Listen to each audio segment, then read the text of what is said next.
Здравствуйте, дорогие ученики! Мы с вами сегодня будем рассматривать примерные задачи для второго тура Олимпиады Айконат. Итак, у нас первый вопрос. Даурен, Асыл и Арман на уровне моря висят 600, 550 и 500 ньютон соответственно. То есть они на одинаковой высоте висят по вот таким вот весам. На каких точках, показанных на рисунке, им надо находиться, чтобы их весы были одинаковыми. Нам с вами из раздела динамики известно, что чем дальше от центра планеты будет находиться тело, тем меньше будет весить тело, потому что планета его будет притягивать все меньше и меньше. Соответственно, тот, у кого наибольший вес на одинаковом уровне, то есть у Даурена, он должен находиться на наиболее отдаленной точке, то есть это точка Z. Находим Даурен, точка Z это либо вариант B, либо вариант E. Следующий у нас идет Асыл, 550 ньютонов, то есть он должен будет находиться посередине, это точка Y. Y у нас вариант B уже не соответствует, вариант E, Z, Асыл будет на точке Y, и Арман у нас должен находиться на точке X, да, E вариант у нас полностью соответствует ответу. Итак, второй вопрос. На какой из планет вес тела будет наибольшим? Для упрощения расчетов нам дают считать плотности планет одинаковыми. Давайте сначала выясним, от чего зависит вес тела. Вес тела зависит от, то есть вес тела это и есть результат гравитационной силы. F у нас равняется G, M планеты, M тела, то есть масса планеты, масса тела, деленной на R в квадрате. То есть радиус в квадрате это радиус планеты у нас.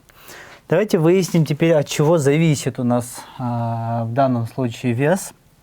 То есть это одно и то же тело во всех планетах находится, поэтому маленькая m у нас масса тела одинаковая везде. G у нас гравитационно постоянно тоже везде одинаково. Соответственно, сила притягивания будет у нас зависеть от массы планеты, деленной на радиус планеты этой в квадрате.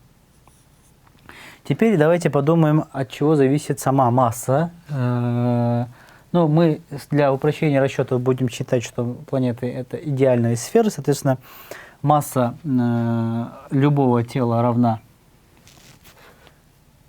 Масса любого тела равна у нас будет ρ умноженное на v, а вот объем сферы ρ умноженное на 4 деленное на 3 πr в кубе.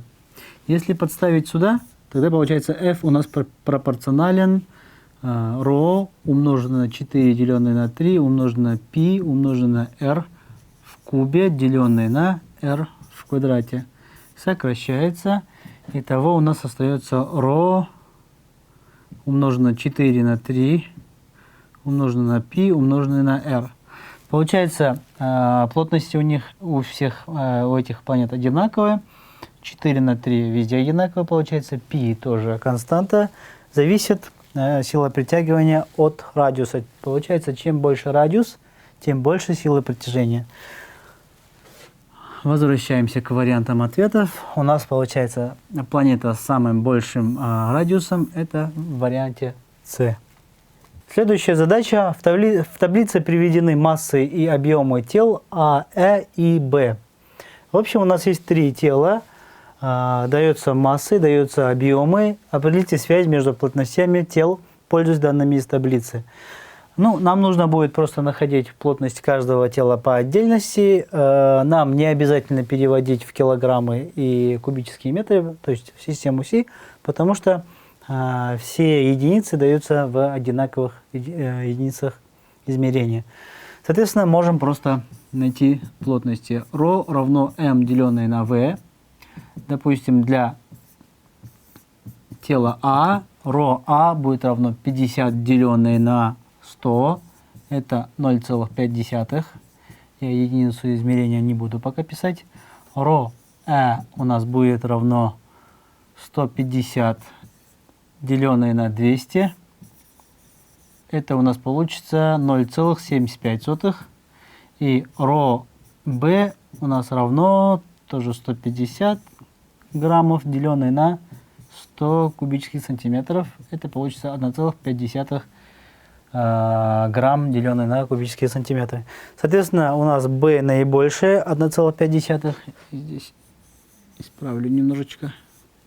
1,5. Потом идет А, это 0,75, и А, 0,5. Такой вариант у нас ответа С. Итак, у нас следующий вопрос. Водовоз на рисунке начинает резко тормозить, при этом вода в водовозе будет находиться в положении. Так как машина тормозит, из-за инерции вода немножко сдвинется вперед, поэтому вода будет находиться в машине в момент торможения в таком примерно положении. Итак, следующий вопрос. Нам известно, что солнечные лучи при прямом попадании нагревают поверхность Земли больше, нежели при кривом попадании, то есть под углом к вертикали. На северном полушарии температуры точек А, Э и Б, соответственно, равны 27, 22 и 18 Цельсия. Определите расположение точек А, Э и Б. То есть нам сообщается, что здесь вот эти точки находятся на северном полушарии. Значит, вариант С, Д и Е мы можем сразу же исключить, потому что они находятся на южном полушарии. Теперь, если рассмотреть варианты А и Б, то получается у нас температура точки А наибольшая, она равна 27 градусам. То есть солнечные лучи максимально под прямым углом должны попадать в точку А. К такому варианту соответствует только у нас вариант Б. Следующий вопрос. Учитель, чтобы наглядно продемонстрировать особенности поверхности Земли и Луны, представляет следующую иллюстрацию. Берет две мишени дартс, которые будут условно обозначать поверхности Земли и Луны. На поверхность одной из мишеней устанавливает надутые шары, а поверхность второй мишени оставляет без шаров. То есть на первую устанавливаем шары, а на второй нет. Бросает одинаковое количество дротиков по обеим мишеням, после чего образовываются вот такие вот дырки. Определите роль каждого элемента в иллюстрации. Дартс номер 1. Если призадуматься, на поверхности Луны очень много кратеров. Соответственно, у нас дырки должны обозначать кратеров, а дротики должны обозначать метеориты. Давайте начнем с них. Дырки – это кратеры, то есть варианты А, либо только Б могут быть. Дротики – это метеориты, в обоих вариантах оно верно. Шары у нас атмосфера, то есть здесь тоже в обоих вариантах они верны. Второй дартс, во втором дартсе очень много дырок, соответственно, этот дартс должен быть, точнее, мишень дартса должна быть Луна, а первая мишень дартса это должна быть Земля. Соответственно, мы отмечаем вариант А. Следующий вопрос. На рисунке 1 представлен самодельный динамометр. В динамометре использована 10-сантиметровая линейка, и максимальный показатель динамометра не превышает длины линейки. То есть динамометр, оказывается, может максимально растягиваться до 10 сантиметров. На втором рисунке при взвешивании тела весом 6 ньютон пружина удлинилась на 3 сантиметра. Используя эти данные, определите правильное утверждение. Первый. Диапазон измерений динамометра от 0 до 20 ньютонов. Давайте проверим. Исходя из второго рисунка, если мы 6 ньютон взвешиваем, то у нас динамометр удлиняется на 3 сантиметра. Получается, чтобы динамометр увеличить до 10 сантиметров, это его максимальный показатель получается, нам нужно повесить туда, как раз по пропорции можно вычислить, 20 ньютонов. Значит, первый пункт у нас правильный. Второй пункт. Если взвесить тело весом 10 ньютон, то удлинение пружины составит 7 сантиметров. Нет, с помощью той же пропорции можно вычислить, что если повесить 10 ньютон, то удлинение составит 5 сантиметров. Значит, второй пункт у нас неправильный. Третий. Если использовать линейку длиннее 10 сантиметров, то на этом динамометре можно взвешивать тела большего веса? Нет, потому что у нас здесь написано, максимальный показатель динамометра не превышает длины линейки. То есть динамометр может удлиняться только на 10 сантиметров. Если поставить какую-то другую длиннее линейку, соответственно, ничего в самом динамометре не изменится и нельзя взвешивать там тела большего веса. Значит, у нас ответ будет только один. Следующий вопрос. Все ролики связаны, как показано на рисунке. Определите правильное утверждение из ниже перечисленных, если ролик W начинает вращаться против часовой стрелки. Давайте обозначим направление вращения ролика W. Вот он будет вращаться против часовой стрелки. Соответственно, он будет тянуть вот эту нить. Значит, ролик X будет вращаться по часовой стрелке. Ролик X будет тянуть вот эту нить. Соответственно, ролик Y будет вращаться против часовой стрелки. И ролик Z тоже будет вращаться против часовой стрелки. Давайте теперь прочитаем утверждение. Ролик Y будет вращаться по часовой стрелке. Смотрим. Нет. Ролик Y будет вращаться против часовой стрелки. Это да. Ролик X будет вращаться по часовой стрелке. Тоже да. Ролик X будет вращаться против часовой стрелки. Тоже нет. Получается у нас ответы 2 и 3. Следующий вопрос. Динамометры делаются с учетом особенностей упругости пружин. Есть предел упругости каждой пружины. Если применять больше силы, то пружина растянется и потеряет свою упругость. Поэтому на всех динамометрах пишут предельный допустимый вес для измерения. Ну, я думаю, в детстве все пробовали это. Если пружину какую-нибудь растянуть слишком сильно, то пружина просто растянется и обратно уже не вернется в свое прежнее положение. На нижней таблице приведены 3 динамометра А и Б. Расстояние между каждой ценой деления одинаково во всех динамометрах.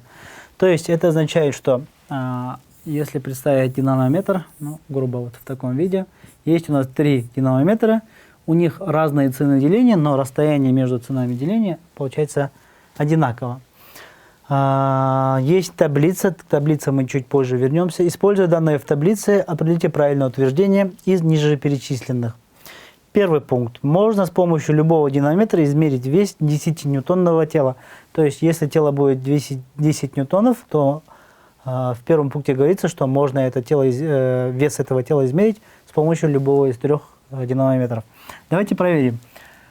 Получается у нас в динамометре А есть 10 делений, и цена каждого из них по 5 ньютонов. Значит, динамометр А может измерить 50 ньютонов максимально. Значит, получается пока что пункт 1 верный, но давайте проверим динамометр А. У динамометра А есть 5 делений, и цена деления 1 ньютон. Значит, этот динамометр может измерять максимум 5 ньютонов.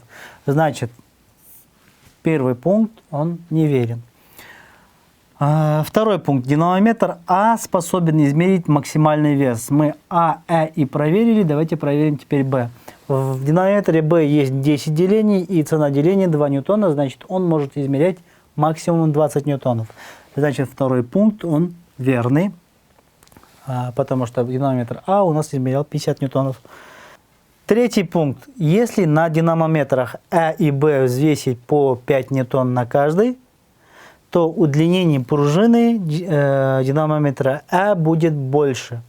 Ну, давайте подумаем. Если на динамометре А взвесить 5 ньютонов, то получается цена деления у этого динамометра 1 ньютон, значит на 5 делений удлинится динамометр А. Давайте вот так. А удлинится на 5 делений. А динамометр Б удлинится, так как у него цена деления 2 ньютона, значит по 2 ньютона 5 ньютонов, получится 2,5, удлинится на 2,5 делений. Если вы помните, на всех 3 динамометрах расстояние между каждой ценой деления одинаково. Мы это вначале еще читали. Соответственно, А удлиняется на большее расстояние. Еще раз проверим. То удлинение пружины динамометра А будет больше.